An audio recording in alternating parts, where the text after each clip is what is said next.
Hi everybody, my name is Nyla and we're going to be talking about the decolonization of Afghanistan. Hi, my name is Sochit and I'm doing the decolonization of Iran. So basically, the first ever name for Afghanistan was actually called Ariana, and it was used in the ancient times by Greeks and Persians.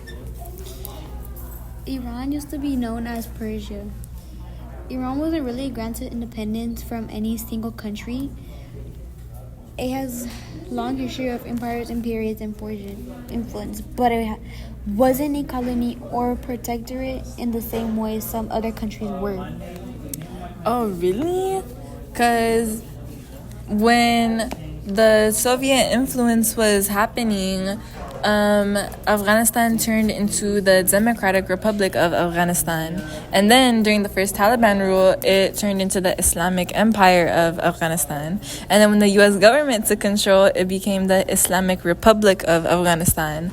And then since 2021, when the Taliban regained control, it turned into the Islamic Emirate of Afghanistan. Interesting. Iran's path to independence was a complex process, not a single event. Historically known as Persia, Iran faced foreign influence from Russia and Britain in the 19th and the early 20th centuries. The Constitutional Revolution 1905-1911 aimed to limit the monarchy's power and establish a parliament's Reza Shah. Pahlavi in the 1920s modernized Iran and reduced foreign control despite being occupied during World War II. Iran regained sovereignty afterward, thus Iran independence was achieved through asserting its rights against foreign powers and internal struggles.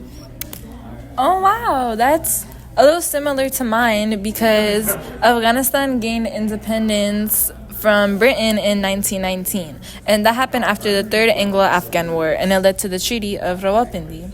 So basically, in the 1800s and early 1900s, Russia and Britain were fighting for influence in Central Asia, and Afghanistan was caught in the middle. Britain took control of its foreign affairs after two earlier wars. So after World War I, the Afghan king Amanullah Khan wanted full independence and declared war on Britain, which started the Third Anglo-Afghan War. The war only lasted a few months though, because Britain was tired from war and agreed to sign the Treaty of Rawalpindi, which gave Afghanistan full control over its foreign policy. So basically, Afghanistan used war while Iran used protests and politics to gain more control. Really? That's really nice. Since gaining more control over its own affairs, Iran has faced several challenges. Here are two of them. Political instability. Iran has experienced periods of political turmoil, including revolutions, coups, and internal conflicts. These events have led to shifts in governments and social unrest. International sanctions. Iran has faced economic sanitation from various countries and international organizations due to its nuclear program, human rights record, and other issues. These sanctions have significantly impacted its economy. Oh wow, that's pretty similar to mine because some challenges that Afghanistan has faced is constant war and conflict, including the invasions by the Soviet Union in the 1980s and the US after 2001. Another challenge is political instability with many changes in the government, including the recent return of the Taliban, making it hard to build a strong, peaceful country. So basically, both countries struggled with foreign interference and changing governments, but Afghanistan had more wars while Iran faced more internal political conflict and revolution.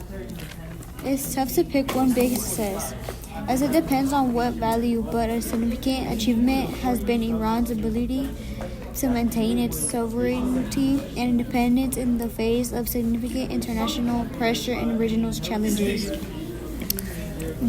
That's similar to mine because because the biggest success since gaining independence was gaining full control over its foreign policy in 1919. Also, another major success was its membership in the United Nations in 1946, because basically that showed that it was recognized as a free and equal nation instead of being all under foreign control. Because Afghanistan's success was recognized as fully independent, while Iran's was taking control of its own resources and government. But basically, both countries wanted to stand out on their own without outside control. Since gaining greater control over its own affairs, Iran has experienced impacts from both militarism and imperialism. Mine did too. Afghanistan has faced many wars and armed conflicts like the Soviet invasion, the US war, and battles between the Taliban and other groups.